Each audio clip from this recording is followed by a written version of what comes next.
Bonjour Nicolas Bay. Bonjour. Est-ce qu'ils ont eu raison, les Européens, d'accorder un énième délai jusqu'au 31 octobre 2019 pour les Britanniques? Je crois que ça me semble assez déraisonnable. Ça fait 2 fois que le Brexit est repoussé.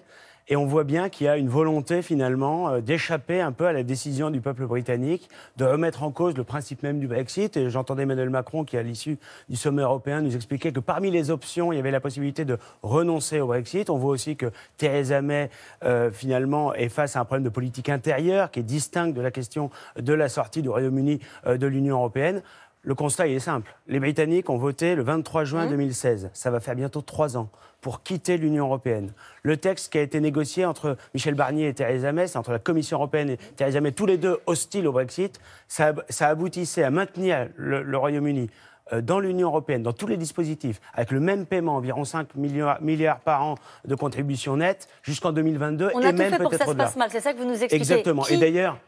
La faute à qui? Dans les institutions européennes. Et je pense que Theresa May joue un double jeu parce qu'en réalité, elle a toujours elle-même été opposée au Brexit. Et donc, quand vous avez un texte qui est négocié entre des personnes qui ne veulent pas appliquer la décision du peuple... Quelle est la solution? Eh bien, on aboutit à une situation de blocage total. Quelle était la solution? Refaire des élections en Grande-Bretagne? Puisque le blocage, il est aussi en politique intérieure en Grande-Bretagne. Oui, mais d'ailleurs, je pense qu'il y a une grande responsabilité de la Commission européenne d'avoir fait de Theresa May l'interlocuteur unique, de s'enfermer dans une sorte de tête-à-tête avec une personne qui était fragilisé, y compris dans son propre camp, chez les Tories, chez les conservateurs britanniques. Il aurait fallu associer, au moins à titre consultatif, les différentes forces politiques de la Chambre des communes pour espérer dégager un texte de compromis.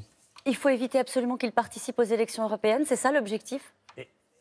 Ce serait extrêmement méprisant pour les Britanniques. C'est leur choix, moi je le respecte. Nous ne sommes pas forcément favorables, nous, à sortir de l'Union européenne, mais ils ont fait le choix de sortir.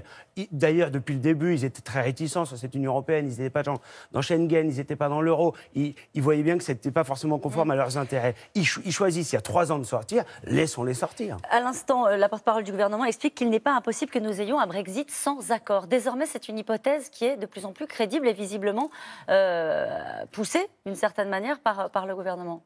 Oui, en fait, en réalité, on ne sait pas trop ce qui pousse.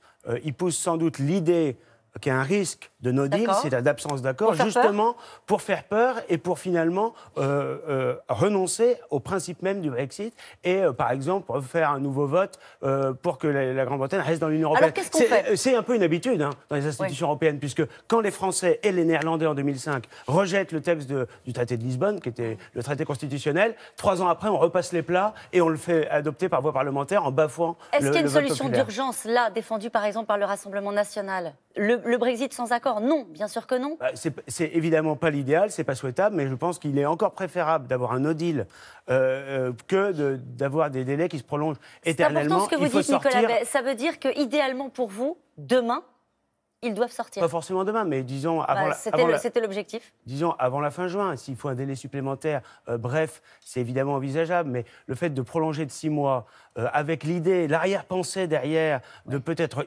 renoncer purement et simplement au Brexit, c'est pas acceptable.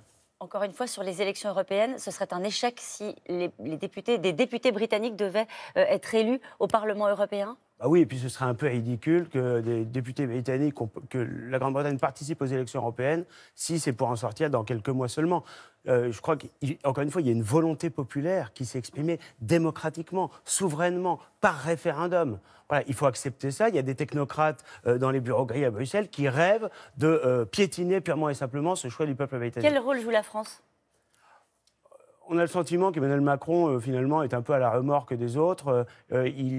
Lui-même, je pense, est finalement, au fond, assez favorable à une remise en cause du principe même du Brexit. Voilà, il fait partie de ceux... Il veut que le Brexit n'ait pas lieu ? Il fait partie de ceux qui font tout, en tout cas, pour que ça se passe mal. ADP, Aéroport de Paris, est-ce que vous avez été associé avec le Rassemblement national pour participer à ce référendum d'initiative partagée qui a permis de réunir près de 200 parlementaires qui contestent donc la privatisation de l'Aéroport de Paris ? En tout cas, nous contestons le principe de cette privatisation d'Aéroports de Paris. On voit bien qu'on est sur des secteurs stratégiques. Et pourquoi vous ne faites pas partie de cette équipe-là ? Il faut demander à nos députés à l'Assemblée nationale. Je ne sais pas si, sous une forme ou une autre, ils y ont été associés. Mais en tout cas, sur le fond, nous sommes défavorables à ça. Il est urgent de préserver nos secteurs stratégiques. Il y a des secteurs clés. Le domaine aéroportuaire, l'est évidemment.